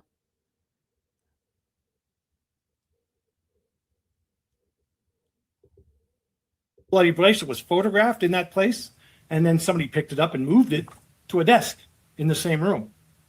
So he's saying it was photographed in its original place. I don't remember seeing that photo. He said on the floor in an interview. Well, this is an interview. He's saying the only other interview is Custody Queens. I'll go back and listen to that later. And then they photographed it there. Incidentally, I don't think they knew they were photographing it because they never collected it. They intended to collect it, but they were excited and they forgot because they didn't know they were photographing it, so they were taking a picture of something else and it just happened to be in the photo. weren't doing it in real time. So the idea of doing everything at the end, I mean, you see that with people who work drug seizures, but not with people who work homicides. People who do drug seizures do all their work and then like label and collect at the very end. Drug seizures, you say?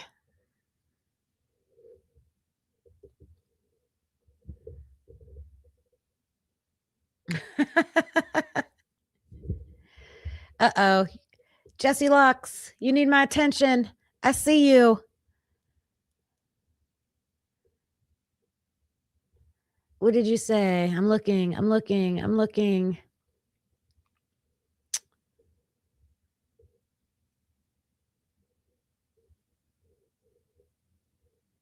Right here. G Bean has pictures of the girls wearing bracelets and sent them to Lee. All right. So we'll see those tonight on Devil's Advocates. Did G Bean, do any of them look like the bracelet on the desk? Is that what you wanted me to see, Jesse? Or was there something else I missed?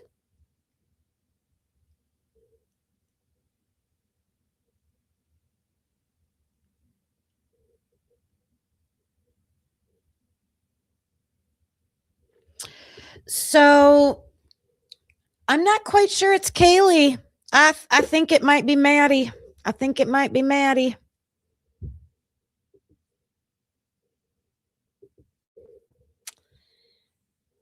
Read the book. I think it might be Maddie. Here's another list that we could make are distractions in this case, or like misleading statements from this case, right? Thanks, Jen. Jen's posting the link to these clips that I'm showing. All right, so this was clip 1. We could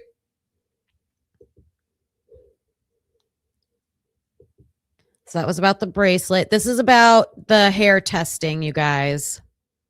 This are is a trying good to one. figure out who committed this crime. Isn't that a better argument for the defense at trial to say, look, they had this evidence. We know it's not our guy. So, I mean, I think on the hair, I almost can give more of a pass in terms of the not pushing to test it once your client was eliminated than I can on not dealing with the knife sheath and the potential DNA and all these other chain of custody issues. On the hair, I can kind of understand maybe saying as a defense attorney, I have enough of an argument to make there. No, I'm just saying there's a lot of defense attorneys who think that way. They're frightened of the unknown question. Like they don't know the answer. They don't want to know the answer. They don't want to ask. I always want to know the answer. So like when I talk to a client, I always want to know. I don't ever say I don't want to hear. I'm not the lawyer that says, don't tell me because then I can't know. I want to know every single thing that I can know. But I'm wondering let's say you find out that the hair matches, whoever, right? How does that change the fact that it doesn't match Brian other than to say they completely screwed up, which I think they had a lot of evidence to say anyway, meaning the prosecutor. People ask because they're watching too many movies and television, which are telling them, oh, lawyers don't want to know the answer to questions that they don't know the answer to already. You don't ask a question. You That's don't know his the answer. talking point. That is an amateur sort of idea that exists in movies and television. In the real world, this is a real case with a real defendant on trial for his life. And the investigation requires that you actually test the hair. So the prosecution had an obligation to do this. It's a important fact Agree. that they didn't want to test it. All right. Agree. The second thing is once you test it and you source it to its origin, first you eliminate people. You say, okay, it doesn't belong to anybody in the house. Now, who does it belong to? We need to find that person because somehow that hair got into this guy's hand. Once you figure out whose hair it is, you can just determine what the nature of that interaction might be. And you might actually solve the crime. It might be some person who's responsible for the murders, right? So if you're agree ignoring that's the prosecutor should do that 100%. But the defense 100%. should Here's want to my do it question, too, because I get it. Let me answer your question. The problem is, as an expert, if I'm on the stand and I'm saying this hair should have been tested, the very first question the prosecutor is going to ask me is, well, if you thought it was so important, Dr. Turvey, why wasn't it tested? And my answer is going to be, I don't know. And that's going to I think that's fair, especially if you're going to testify. But what? But what if it comes back? What if it comes back to, Brian Koberger's best friend, or it comes back to the guy that, was potentially on Brian Koberger's phone list of phone calls. I mean, I'm just saying that also opens up the door to convicting your client when. So I just you have to think it through. No. That's fantastical. Brian Cover didn't have a best friend, and he wasn't talking. He was a loner. He doesn't. In this context, we know that now. Yeah, we knew that then, right? We knew that then. But we knew that then, and it doesn't matter. The answer is, if you're trying the case on the facts, you want to have all the facts. All right. And you're already out there making the argument that he's innocent. You're already out there making the argument that he didn't do it and there's no way he could have done it and the timeline's all wrong. If you're making that argument and there's this pertinent piece of evidence that you refuse to test, it's going to destroy whatever credibility you've developed as a defense team. And they're going to ask that question. It's going to be a question that gets asked immediately. And it's going to destroy the credibility of every defense and expert. I agree that it's going to be asked of the expert. I agree that it's going to be asked of the expert. But I think I can't tell you how many times Carlos and I had this discussion. And maybe this is part of the system that's broken, the legal system that's broken, that there's this, that the public has these beliefs that everything is transparent and everything is getting done that's supposed to get done. Like all the evidence, like if you have the evidence, it's getting tested and everybody's doing the right thing. As it should be. Like he said, the prosecution had the duty. It's their obligation to do that. But then they didn't.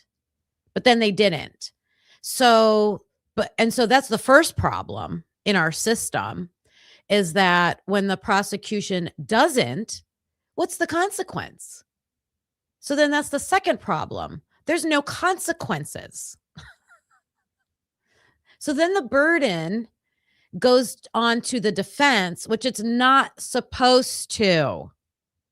It's not supposed to, right? And that was what she was saying, is that it's not up to the defense to test things to prove his innocence, because you're supposed to prove his guilt. But see, it's not working that way. The system's not working that way. So then I think that the defense should test those things, even though in this fairy tale of a description of our legal system that we've been fed our whole lives, I think we're finding out it doesn't really work that way. And the defense should take it upon themselves. And he even said, you're going to get asked that. You're going to get asked that. Now they could say, well, because the prosecution should have tested it. Okay, well, they didn't. Now what? If the defense would test it, they could show whose it is. And I know it's not, everybody says it's not the defense's job to do that. If I'm the defendant, they better be doing that. They better be doing that. Just like hospitals. Brian, I talk about every system in this country: medical system, educational system, legal system. I feel like we've been fed this fairy tale fantasy. And then when we look at real cases and real examples of things, it's doesn't look like things are working that way. They don't work that way. Not enough funding, not enough law enforcement. Yep. Like I just said, if you guys missed the beginning, I shared information about plea deals and why they happen. Okay. And if every person in this country who's facing trial right now, if every person demanded a speedy trial, it would shut the judicial system down across the country, because they can't handle it. That's why they do plea deals. Yeah. But back to the evidence, it should have been tested. And if the prosecution isn't going to do their job, I would go after them for that, like whatever legal way you could as a defense attorney to like point it out that they're not following their, is it violating due process? Like, I don't know how you would attack that, but I would attack that. But then I would also do the test. I would get the testing done. I just would. I think I think if you did pros and cons, I think finding out it's always about the truth, right? Find the truth. That's my opinion. All right. The next thing that Turvey had to say is multiple ways that they got to Brian Kohberger. Oh my gosh, you guys, you'll remember this. So many things have been said along the way about how they got to Brian Kohberger. And I know Truth and Transparency right now is on the mission of this, the WSU Pullman being connected to MPD and working together and having meetings and email communications and about identifying the car. The car is one of them. The car is one of them. That's the first thing to understand. I know you're not a DNA expert, but tell me how they even got to Kohberger. Wasn't it some hit that came back to his father in some database? You know, I'm going to leave that for other people because I have seen multiple versions of this, depending on who you talk. That was one of the issues that was going to be attacked in court because multiple versions of how Kohberger became a suspect are on the record. And it's problematic. Let's just put it that way. We have multiple versions of that. Sure. And as I'm sitting here talking to you, I wish we could have cleared that up with witness testimony on the stand because there was a very big problem. And that's the thing, right? Well, yeah, we won't be able to do that because of this plea. And so here's my.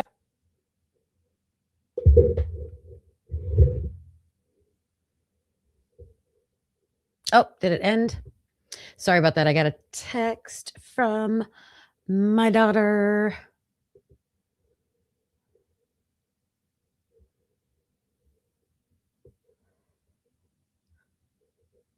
So you've got questions about the DNA. You've got questions about the car. Just which one is it? How'd you get to him? How many times did Ann Taylor stand in court and say, how'd you get to my client? How'd you get to my client? The chain of custody with the sheath. You've got the whole chain of custody issue that Brent Turvey has clearly laid out.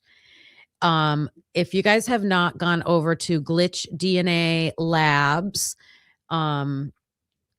that used to be Audrey C's DNA, Glitch DNA Labs, she put a community post that I shared yesterday, taking the exact words from the description. Hold on. She took the exact words from the notes, the forensic notes of what client privilege and that you should not have come out and spoken. And it's really let's just do a timeline here. It's playing by itself. Audrey at Glitch DNA Labs put a great community post. I read it yesterday, but then she also has a video. Awesome video.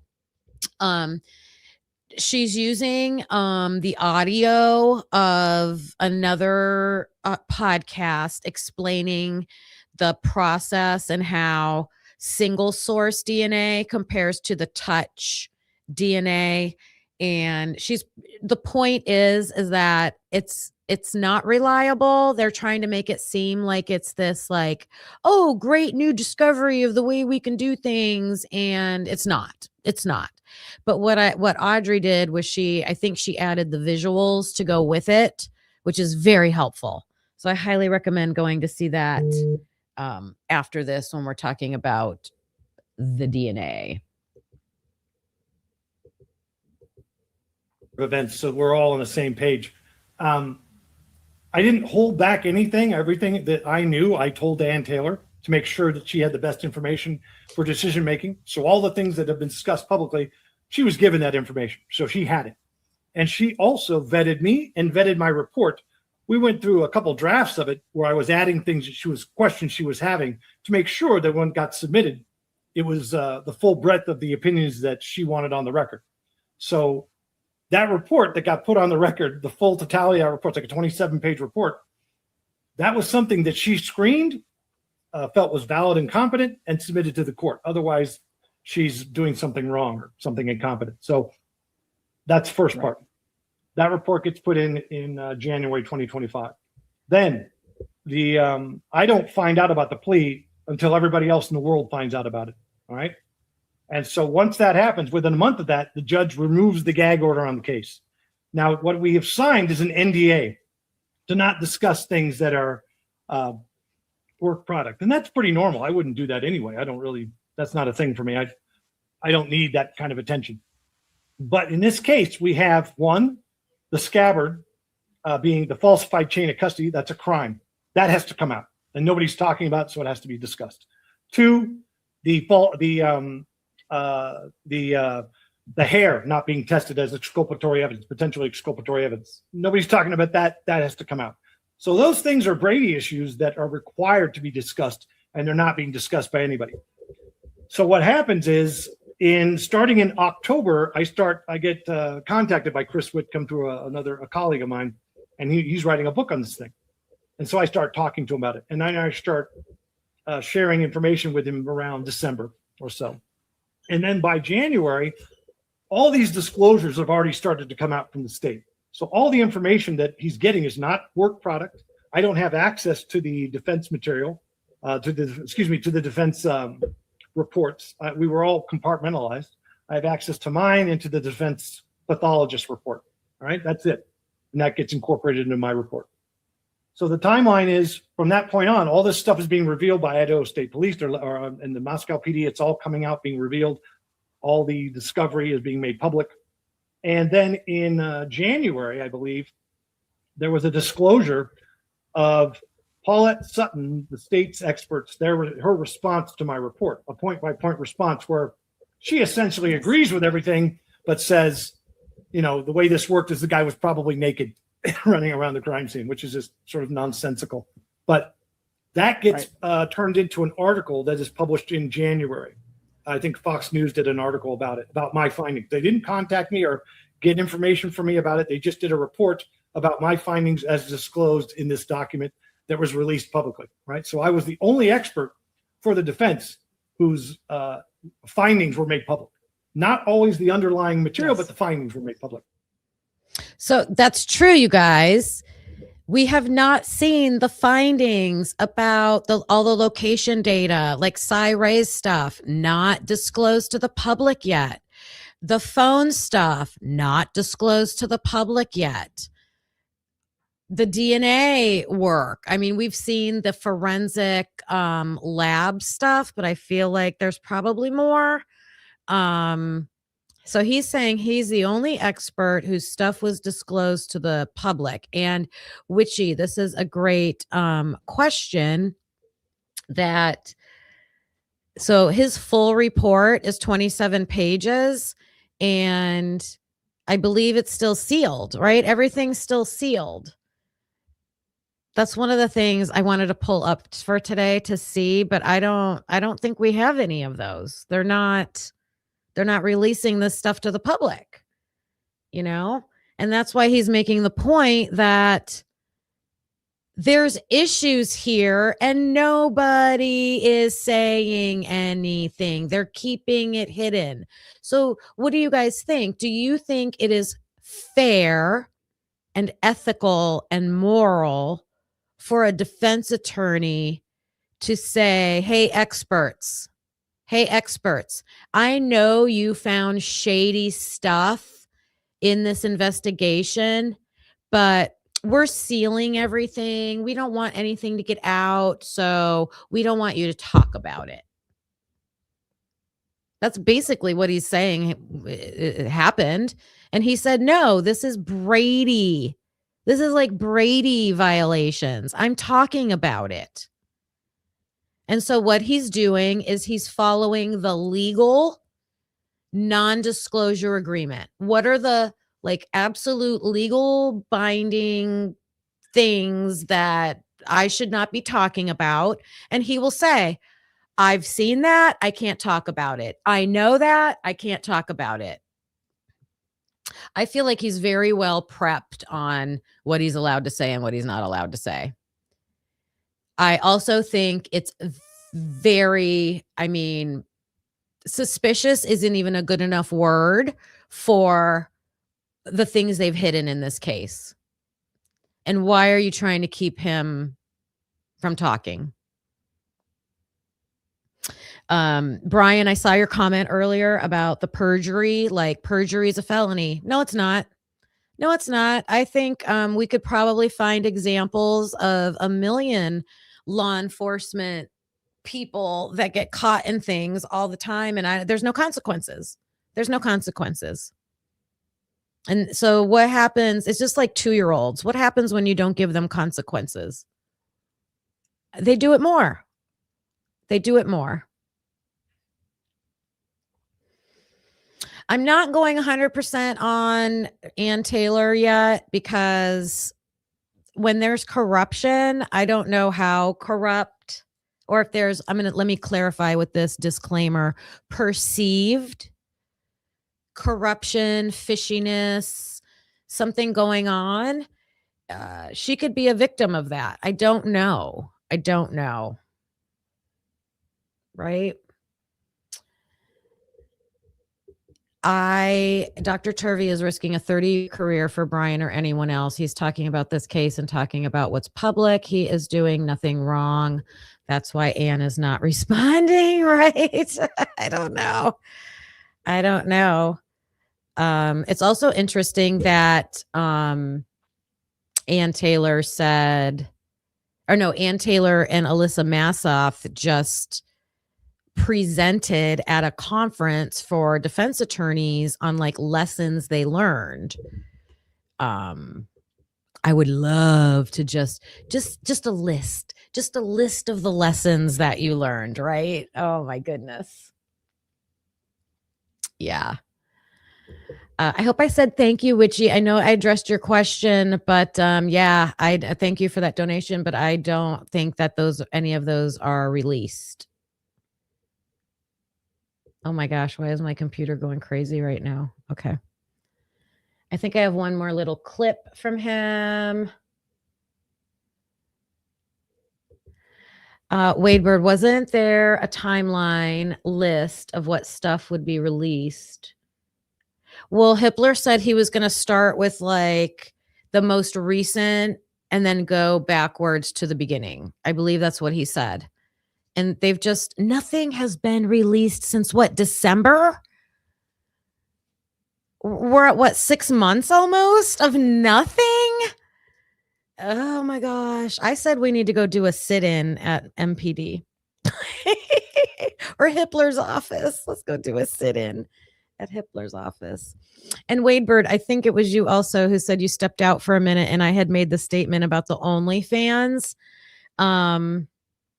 I know it's been speculated about Kaylee, but in the book, there seems to be evidence for Maddie. The investigation has evidence that it was Maddie doing that kind of stuff. I was blown away. That doc is in the 3rd batch of unsealing. And do we have it, Lucy? Or it is available via FOIA. Okay. I thought about that. I thought about FOIA requesting it, but I thought, well, if it's sealed, then they're probably not going to release it. Okay. Thanks for that information, Lucy. You the best. All right. We got a FOIA to do, you guys. I'm going to put that in. I will do that one. Time to FOIA. I'll let you guys know how much they tell me it is.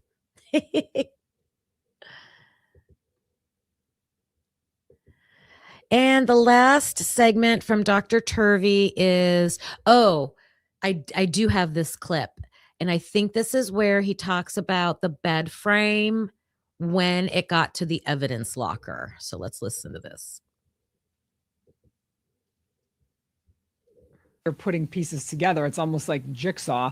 And so that's definitely a frustrating thing. So when you went to Moscow, obviously everything that you were able to review were the pieces of evidence that were actually inventoried by Moscow police the night of, and then the subsequent days that they were in that home. Is that correct? That's partly true. Absolutely true that everything that I was examining in Moscow at the Moscow PD was in a facility that they created just for this case because there was so much evidence. A storage facility just for this case, like a garage. And it was most of, I would say 70, 80% of what was there was what they had collected on their own. Then, and this is in my report, it's not a secret, it's all part of the files that have been released. They were going to bulldoze the house, and the defense sent their own team out there and recovered other things and took other photos, like the bed frame and other bloody items that were in the scene that they were just going to leave there or just destroy. So the defense directed the collection of a bunch of material, wisely so. And so there was a bunch of material that was held there. Can we blast that on mainstream media? I have never heard it described like this. Like we knew something happened when they scheduled to bulldoze the house, and then Ann Taylor had to say, wait, stop. They still had the bed frame in that house. Are you serious? And other bloody material, he said. What on earth were they doing in this investigation? I cannot wait to show this to Carlos. This is disgusting.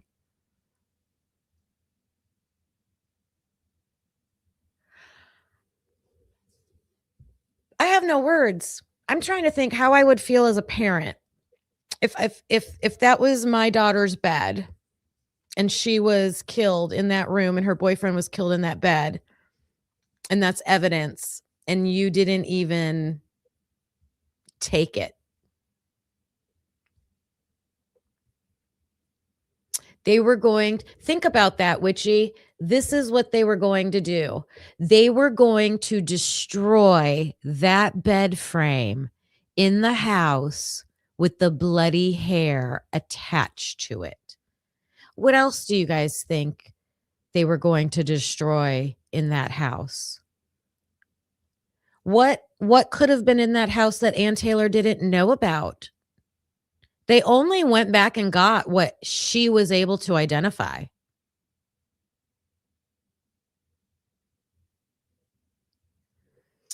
Yeah, is that petition posted in here? Because I haven't done anything with that. I keep seeing it talked about. I need to sign that. I sign petitions all the time. Chillin says, I would like to think Anne is part of some great plan to do all this just to get Brian free, but I would also like to believe in the Easter Bunny. I know. And Carlos even teases me like how quick everybody's like, flipping on Ann Taylor. And I'm like, well, we're just following the information. Right? We're just following the information. Yeah, Wade Bird, I said that there's that big clump of hair on the floor. Did they take that? Was that going to get destroyed with the house? Wow. Turvey said the hair went to the FBI, but the FBI should have returned it to Moscow PD after the plea.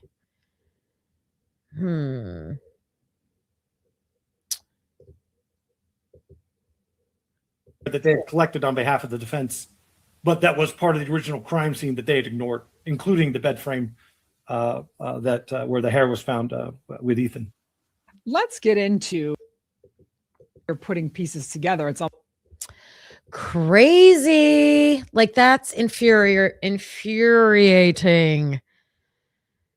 Jeez. So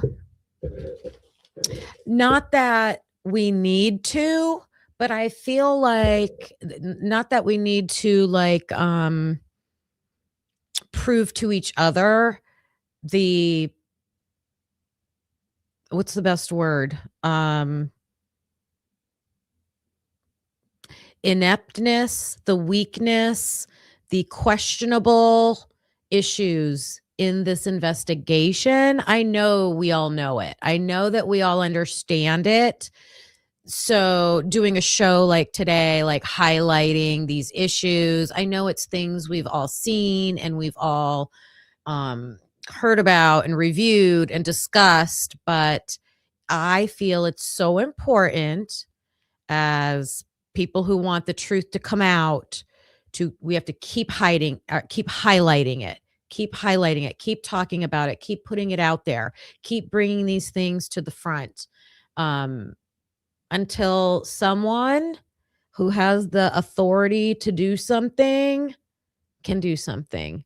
I love that there's a petition out there. I hope you guys put the link in the chat for me. I didn't even probably graze the surface of all the issues that there are, but I want to keep pointing them out, keep pointing out why we talk about this case. Someone's got some explaining to do. There's things that need tested. Is that the link for the survey? Thanks, Dago. Hi, Max Smith.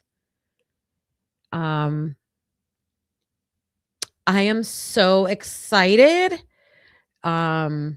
motivated, energized, I guess, in this case. I think when, after December, after, things got released in December, but then we went months and months and months with like nothing. And everybody was like, oh my God, this case.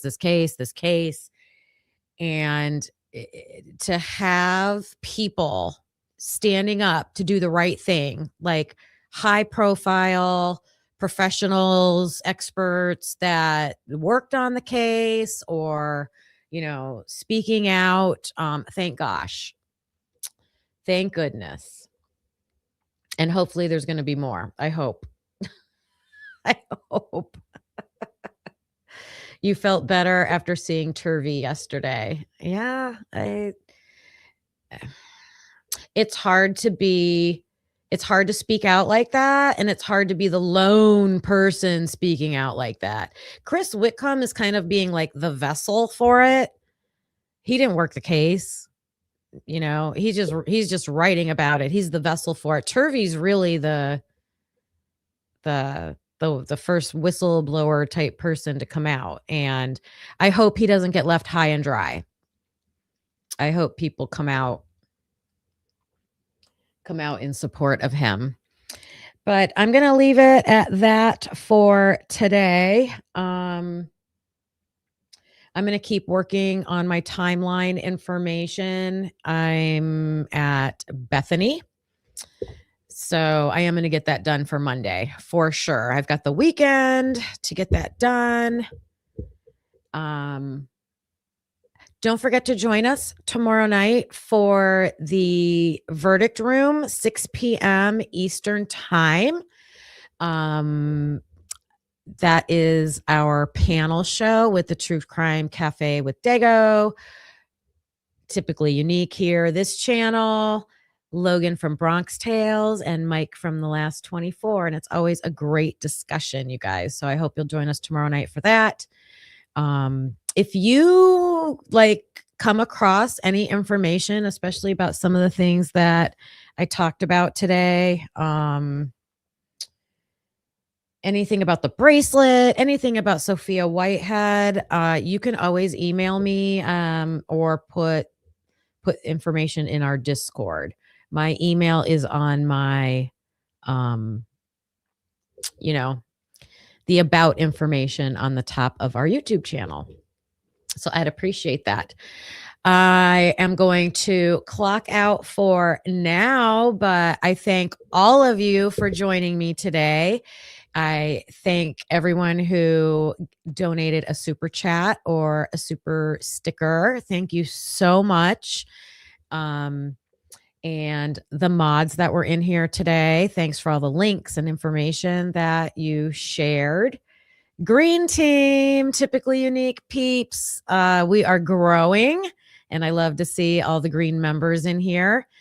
I see you guys. I notice who's green, and I appreciate that support. That is a way to support the channel also. I saw Dago just said he's going live in a little bit. We will go over there and join him. Please, thank you, Ro. Hit the like button on your way out. That is a free way to support the channel. And subscribe if you haven't. You guys, I think I'm less than 20 subscribers away from 3,000. 3K. I'm excited for that. So thanks for all your great comments today. And I will see you guys tomorrow night on the verdict room. Bye. Thanks for watching, hope you felt the spark. Please hit that like before it gets dark. Subscribe, it's free and keeps us going strong. You're part of the crew now, right where you belong. Join us next time, same truth, same fire. We bring the heat and never tire. We're typically unique and proud to be a husband and wife in podcast harmony. Practically unique, yeah, that's you and me. Don't forget to like and hit subscribe, it's free. Come back again, we'll be right here with truth and laughs and zero fear.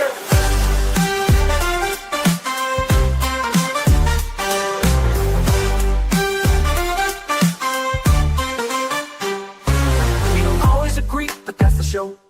One love, two minds, letting it flow. We dig deep with crack jokes, we called it like we see. If that's your vibe, you belong here with me. We don't always agree, but that's the show. One love, two minds, letting it flow. We dig deep with crack jokes, we call it like we see. If that's your vibe, you belong here with me. We don't always agree, but you felt the spark. Please hit that like before it gets dark. We dig deep with crack jokes, we call it like we see. If that's your vibe, you belong here with me. Thanks for watching, hope you felt the spark. Please hit that like before it gets dark. Please hit that like before it gets dark.